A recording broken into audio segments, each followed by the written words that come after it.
Look closely at this tomato. It looks harmless, doesn't it? A staple of every kitchen, the heart of your favorite pizza. But what if I told you that for 2 centuries, this exact fruit was feared, hunted, and accused of being a serial killer? The uncharted context is that this beloved fruit was once feared as a deadly tool of assassination, hiding a dark chemical secret that fooled the world for centuries. Deep in the high-altitude Andes, where the clouds embraced the earth, a story began that no one truly noticed. Back then, the tomato wasn't the large, crimson fruit that fills our grocery store aisles today. It was a wild, mischievous little fruit, yellow as the morning sun, growing shyly among the wild weeds and hidden in the shadows. When 16th century Spanish explorers reached the lands of the Aztec Empire, their eyes fell upon something strange. The locals were cooking small, curious fruits they called tomatl. It was a humble, daily staple, seasoned with the bite of chili and the acidity of the earth.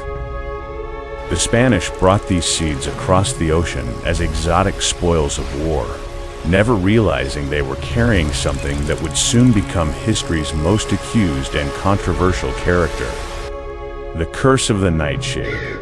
Once the seeds of the tomatl touched European soil, the old world greeted them with lethal suspicion. Early botanists looked upon them with cold dread. The leaves and stems bore an eerie resemblance to belladonna and mandrake, plants steeped in medieval legends. They were dubbed the nightshades. Rumors spread like wildfire through royal courts and noble manors. This fruit is not food. It is a demonic trap. The nobility began to view it as the perfect assassination tool, hidden in plates to end a rival's life in slow, silent fashion. Everyone feared it, and the poison apple became a name no one dared to whisper. The Symphony of Death and the Lead Conspiracy. By the 18th century, the legend of death by tomato reached its peak.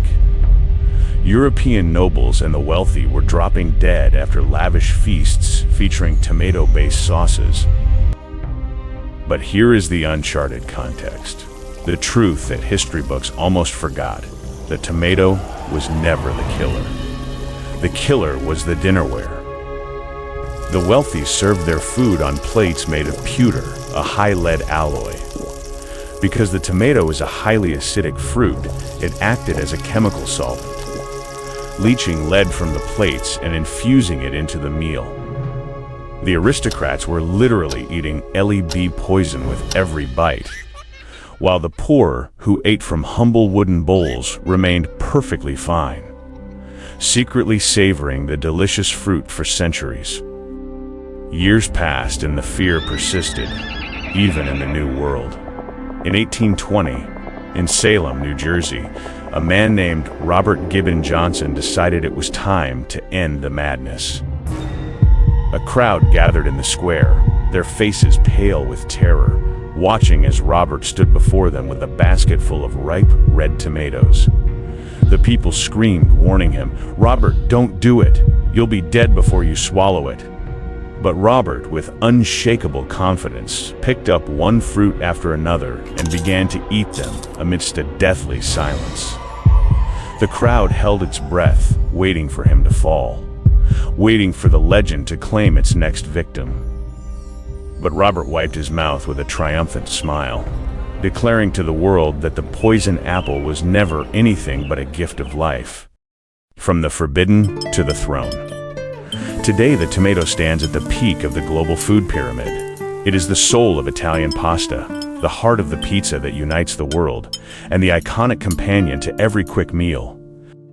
But the next time you open your fridge and pick up that smooth red fruit, remember, you are not just holding a vegetable. You are holding a long hidden history of chemical conspiracies, accusations of witchcraft, and a centuries-old war between fear and the truth that lay buried in the uncharted context. Think you knew the whole story? There's always more to the uncharted context. Like, subscribe, and stay curious for the next chapter.